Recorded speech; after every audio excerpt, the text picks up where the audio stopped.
I thought I'd speak on a funny old title, A Tale of Two Cities.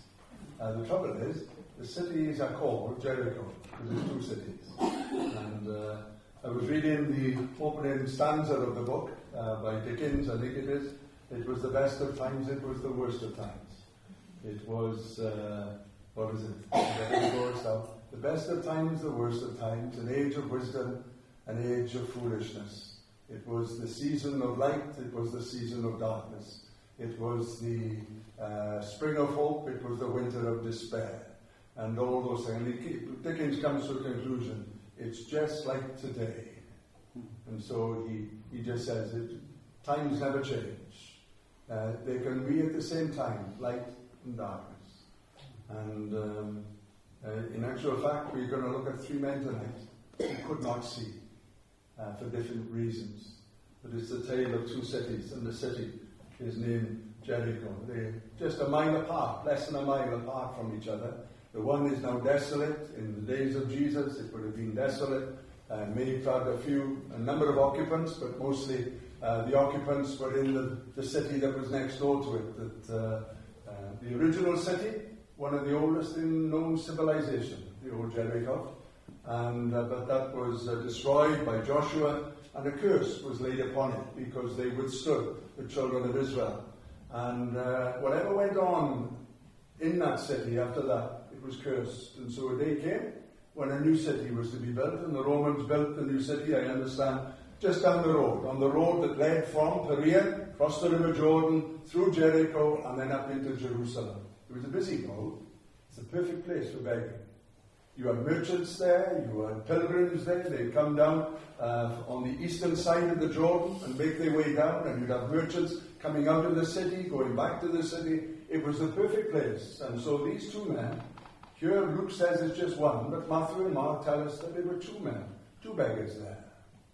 And when we read Mark's account, or Luke's account, it says as Jesus is entering the city. And you think, well, wait a minute. When you read Mark's account, it says he's leaving the city.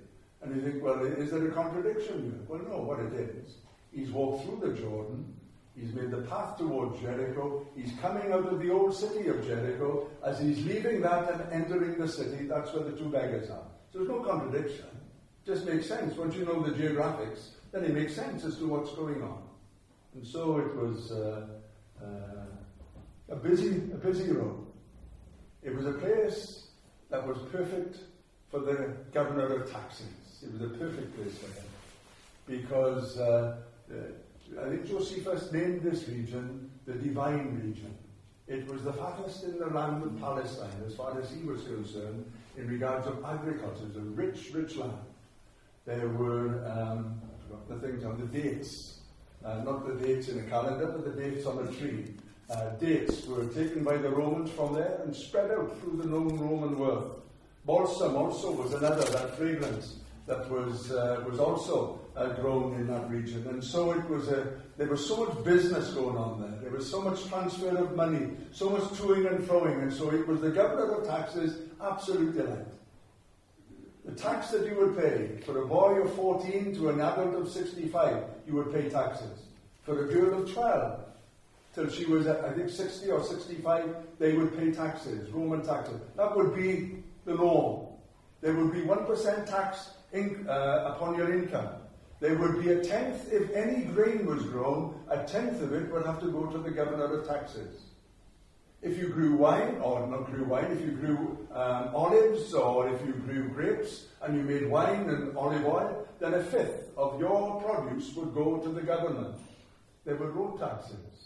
Now, especially if you're going to cross over the border, there were import taxes, export taxes. There was cart taxes on each wheel.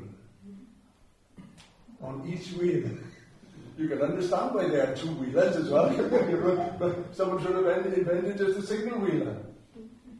There were taxes on the transport, in the sense of the cattle or the mule, they would tax that. So this place was perfect for it. It was perfect for beggars, and it was perfect for the governor of taxes. And so we find Jesus leaving the old city. He's crossed the Jordan, and he's come into old Jericho. And he's leaving the old city, And on this road that leads to Jerusalem, he's entering the new. And there are two men waiting for him. Two blind beggars. We're not told their names. The one remains anonymous. The other, we know that his father's name is Timaeus, because he's called Bartimaeus. I think it's sad when our children are known by their parents for the rest of their days. I think it's a shadow over them sometimes that affects them. And so we find here that this man, we never told his name. All we're told is his dad's name, Timaeus. Bar means son of, like we would have Martin ap Tom. Martin son of Tom. And so these two beggars were there. Upon hearing of him making his way down the road, we're told that one of them especially, we're not told of both of them asking, but one of them said, "What's all the noise about?" Remember, he can't see. He's picking up the noise levels. He knows that there's a crowd. Within a week is going to be Passover. So he understands, again, the perfect position, isn't it? For those religious people coming down the road, this is the place to be. We don't want to be in the big city of Jericho. Don't want to be there. Too many people there, too many crowds. We'll just pick off the people as they're coming up through from the Jordan into the city. And on that little area between the two cities, there these two men sat. "What's all the noise about?" And they said, "Jesus of Nazareth was making his way past them." And it said simply this: they cried out, "Son of David, have mercy on me." Because the way that they worked it, there were disciples in front or followers in front, that were there in front of Jesus, and there were followers behind as well that were following in his footsteps. And the cry that they made didn't reach the ears of Jesus. It didn't reach the ears. It reached the ears of those people that were in front of him. And they urged that they be silent. But Luke writes, and they cried out the more. In other words, they screamed. Almost animal-like, the cry. A scream where it says for Luke, and Jesus stood still. It's a marvelous thing that you can draw the attention of the Son of God with the cry of your heart. There may be some cries that you've done that have been loud. There may be other cries that perhaps would have been groans within.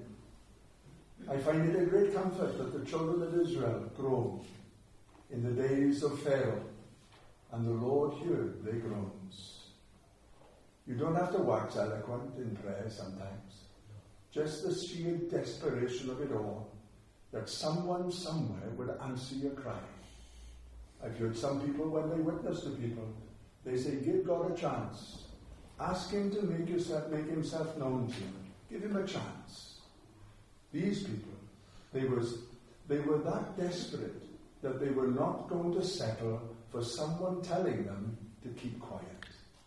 They must have heard of the news. Jesus had been passed that way before. He would swap his journeys. We know that on one occasion while he was travelling between Galilee and Judea, that he went down through Samaria. That was unusual for a Jew to do that. Normally they would cross over into what we would call Decapolis. That's where the man who was demon-possessed was.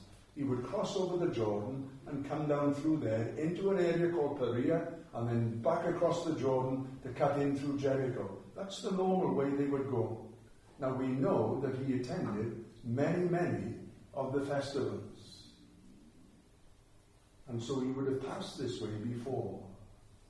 And stories would have been told. Stories that would have been told of what this man, Jesus of Nazareth, had done.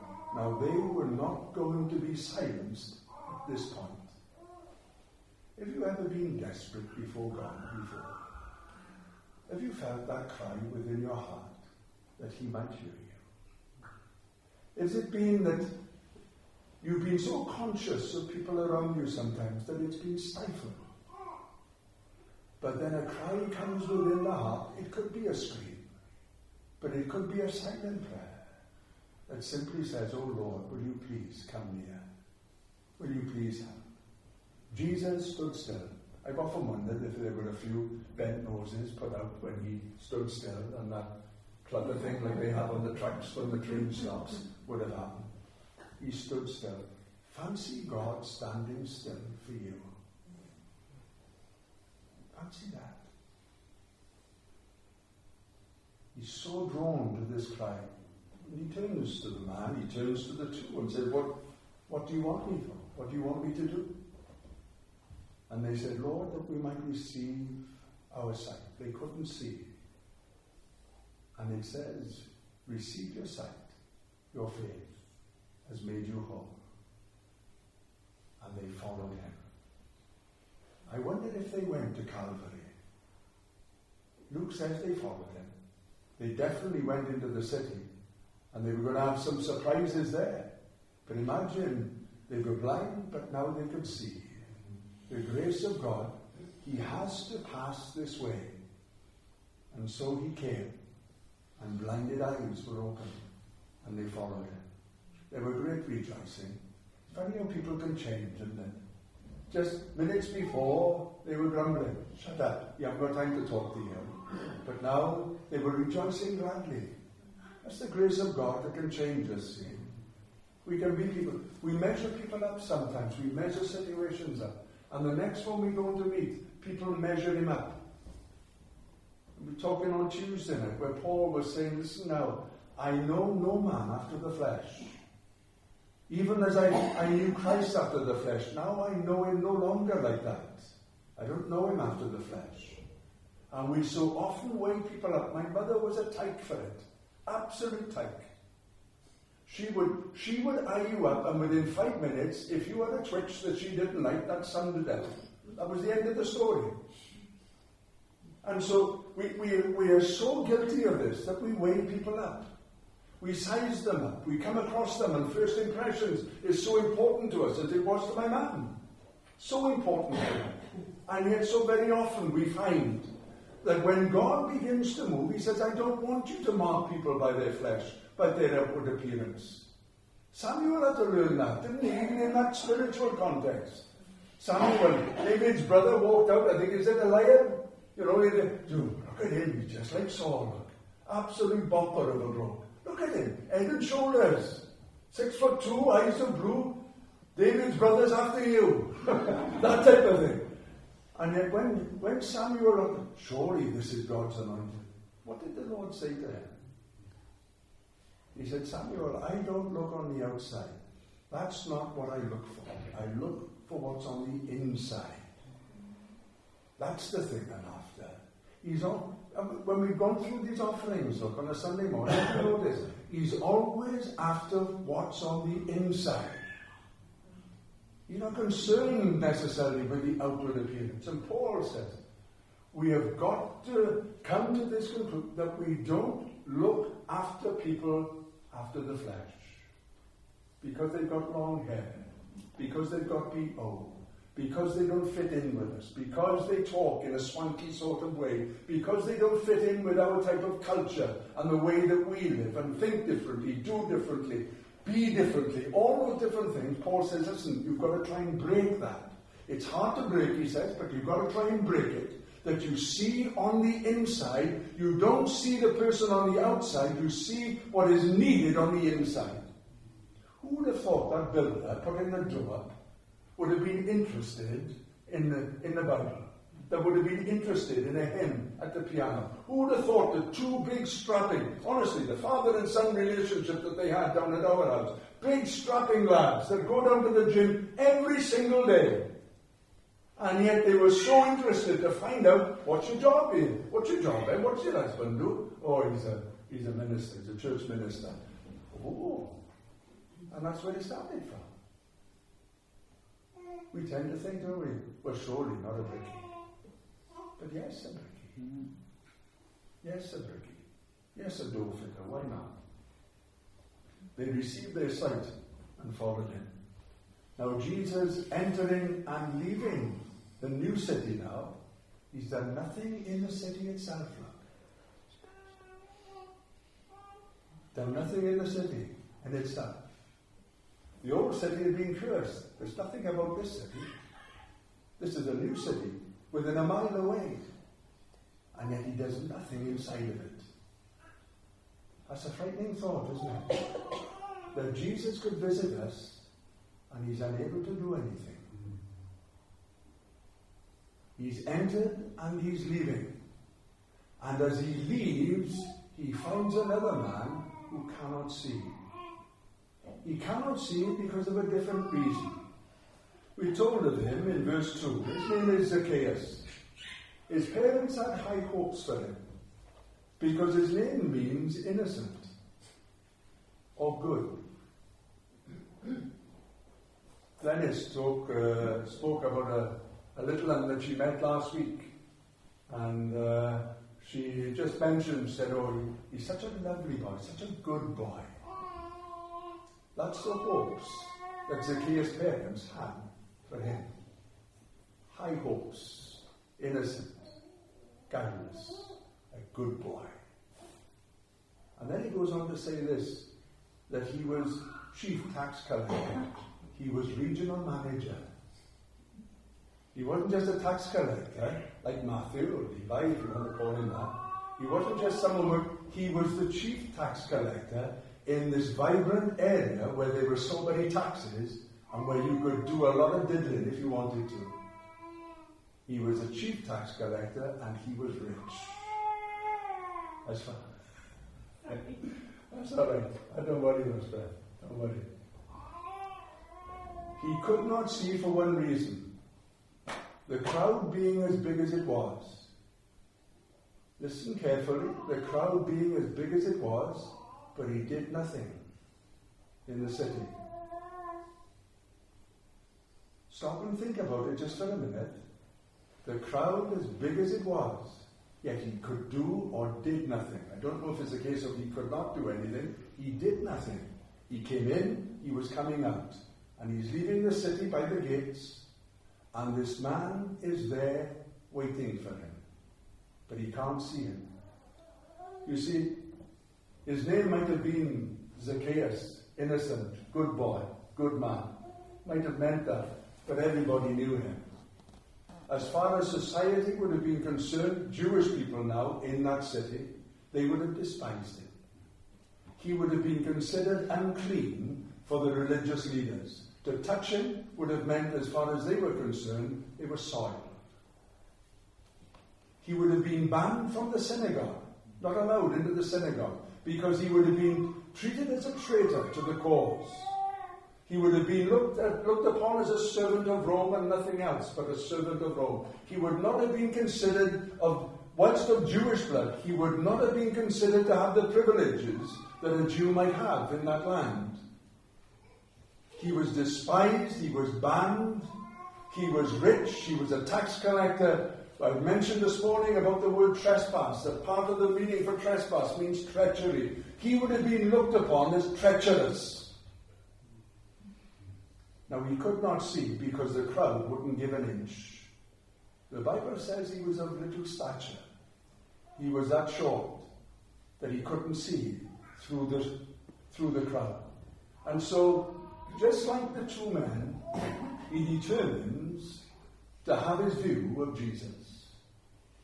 They determined to say something to him, to draw his attention. They were told to shut up, and they continued to cry out. Their voices got louder and louder, so that when Jesus came and heard their voice, he stopped and dealt with them, ministered to them. This man, he decides that he'd run on ahead and climb what they call, I think in both our Bibles, a sycamore tree. Really what it was is a mulberry tree.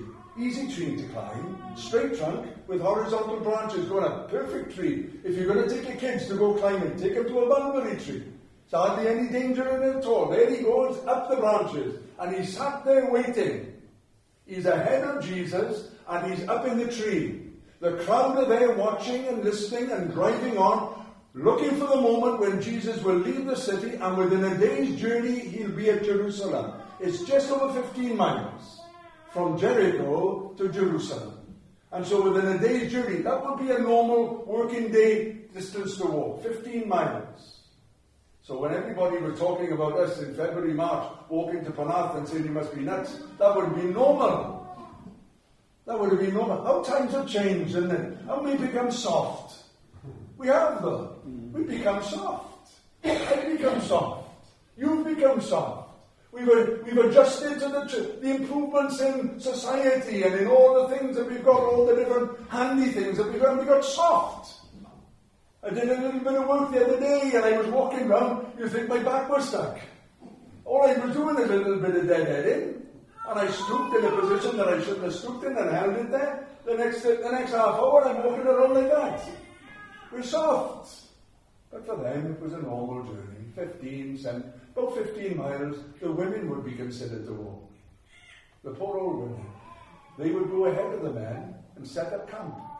And have the dinner ready by the time the men got. No mercy, is it? No mercy. The crowd were unyielding to this man. And so he thought, right, I'll get up in the tree then. So he climbs the tree. Have you been that hungry for Jesus that you climbed a tree? That you're that determined? You're not going to be put off. No one's going to get in the way here. People can put us off. A look, a murmur, an arrangement, an agreement. And we see so many people that show so much potential, and yet they lose out because they allow people to influence them, to say yea or nay as to whether they will do this, that, or the other. And so we find that Jesus comes along, and verse 5 says, he saw him. Never mind about Zacchaeus seeing him. Jesus saw him. Sing that chorus in our song. His eye is on the sparrow, and I know he watches me. It says, and Jesus knew him, because he called him by his name. I love that verse when it says that he knows when a sparrow falls to the ground. I used to think that was all about the sparrow's death, but it has nothing to do with that. It means when the sparrow drops to the ground and hops along. That's how intimate he is. In one sense, you think, well, it's such a sad day for the sparrow to die. No wonder God notices it. But it's not. It's the normal day where he flies down from the nest, down to the ground, and then back up again. He notices those little trips along the floor, and then he's off. He knew him. He knew his name. Jesus had a habit of doing that, didn't he? You're Simon. And I know your dad as well, Jonah. You're Nathaniel, an Israelite in whom there's no guile. Rabbi, how do you know me? When have you seen me? I saw you yesterday when you were under the fig tree. He knows us through and through. We sing that chorus away. I have a Father. He knows my name.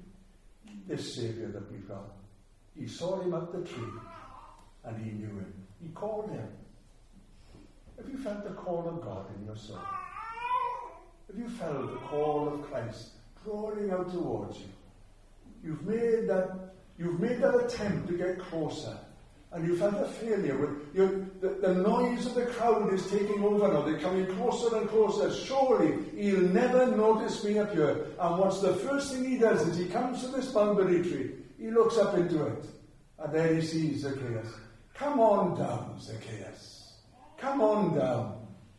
Today I'll be at your house. And it says Zacchaeus, he hurried down. He made haste, I think, in the New King James, but in the brackets in the index it'll say, he hurried down. He goes on to say some different things. He hurried down the tree and received him joyfully. In one sense, it's mutual agreement here. We have Jesus seeing him, knowing him, calling him, and Jesus receiving him. And then, as he comes down to the tree, as he hits the ground, he turns and says, he received Jesus joyfully. It's nothing more frustrating, is it? When you're looking forward to seeing someone, and you're there with a big heart, and when you go to see them, they seem quite reticent. But distant. And they go, let me pull out there for you. She's got a split in her eye for that. Is it our need or the other one? It's been worse than understanding your eye. But they came together joyfully. They received each other. And then he says, Zacchaeus turned. What's the reaction of the crowd? They all grumbled. Said to the blind men, shut up. But they cried the more, and Jesus stopped and listened to what they wanted. And then they moved on. They rejoiced then. Now they're miserable again. They grumbled. That's what they said. Just simply, they grumbled. They mourned. What is he doing? Doing this. It says, Zacchaeus stood and said to Jesus, look, Lord, I give half my goods to the poor, and if I've taken anything by lying, I restore them fourfold. We talked about this morning, didn't we? When we do in repentance, the trespass offering. There's that element in it of restitution, where you calculate the valuation of the loss of that which has been either stolen, damaged, lost, or whatever, omitted, or whatever it is in that trespass offering. And you had to calculate the valuation and give it to the person concerned that owned it. And then you were to add a fifth on top, because there would have been a loss of interest. Here, watch it. Not I will give, but I give. It's present tense. He's not looking to the future, saying when it's going to be a chance for him to change his mind. I give half my goods to the poor, and if there's anything that I've taken by lying, by false accusation, you see, the tax collector, as long as he met with the requirements of the Roman governor of taxes in the amount of monies, he could tax extra without any retribution from the government at all. And here it says that he was rich.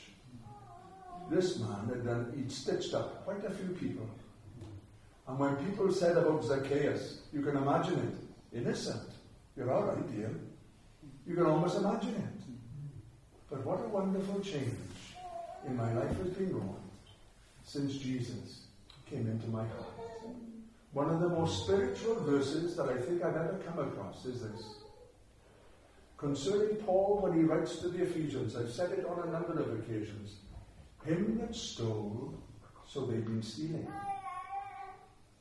Let him steal no longer, but rather let him work with his hands that which is good, that he may give to them that don't have. What a wonderful change in my life has been wrought. This man has changed. He's hit the ground literally running. He's saved coming down a tree. That's what he's saved before he hits the ground. There's been that wonderful transformation. He's changed in a moment of time. Who's changed him? They've hardly conversed. You see, Jesus is enough. Him being the Son of God, it's enough. He saw him, he knew him, he called him, and he received him. And by the time he came down the tree, it says he hurried down. In that moment, we talk about the resurrection, don't we? In the twinkling of an eye. What about conversions? In the twinkling of an eye. Yes, there are moments when it's drawn out periods. But Wesley and Finney talk about these conversions. Wesley speaking to a man that is soon to be hung. And Wesley himself not even being converted at that point. And he talked to him about the peace that God could give him. And the prisoner who was about to be hung lifted his head with tears streaming down his cheeks and a glow in his soul that Christ had redeemed him there in the prison place. What a wonderful change. Amazing grace, how sweet the sound that saved a wretch like me. I once was lost, but now I'm found. Was blind, but now I see. In a moment. In a moment, the grace of God. 3 men that could not see, could now see. And what did they see? They saw the Lord Jesus Christ, the great minister, going to the cross of Calvary. And it says they followed him. I wonder if they went to the cross. I wonder if they stayed around the celebration. Oh, it must have been a marvellous time, you know. It must have been a marvellous time. Verses 9 to 10 in closing. Today, salvation has come to this house. I thought that meant it come to the building. Literally, it had. But it means the household. That's what it means, the household. You find that, don't you, in the New Testament? People get saved, and their whole house gets saved. Cornelius, his whole house, saved. The jailer, his whole house, saved. Here, this man, Zacchaeus, a good man, by all accounts, saved. And his house. Today, salvation has come to this house because he's a son of Abraham. You might think he's a rogue, you might think he's a brigand, you might think he's a traitor, and you're probably right. But now he's a son of Abraham. For the Son of Man is come to seek and to save that which was lost. Are you lost? Are you lost? Are you wandering? Horrible feeling being lost. Went to find a week or a fortnight ago tomorrow. We went to find Newton Bay. You think I know it, wouldn't you? Porthcawl. I got completely lost. I saw the sign for Newton at the bottom of the hill, back to dropping down from Happy Valley. What a glorious name that is. But oh, what a place. Happy Valley. And you drop down the hill, and you come to the roundabout, it says Newton to the left, Rest Bay to the right. So I went, all right, well, I got lost down in Newton. Couldn't find the beach at all, gave up in the end. We almost ended up in Jericho and came back out. I don't mean that in the sense of, we have to get out. I don't mean that. But I couldn't find it. It's a frustrating thing to be lost. So frustrating. You think you know where you are, and doing what you're doing is right, but you're completely lost. So in the end, we gave up and we went to Rest Bay. I knew where that was. He came to seek and to save that which was lost. Oh, do you know, he knows you and he sees you. And he's calling you. And he'll receive you and you can hit the ground running. Right now.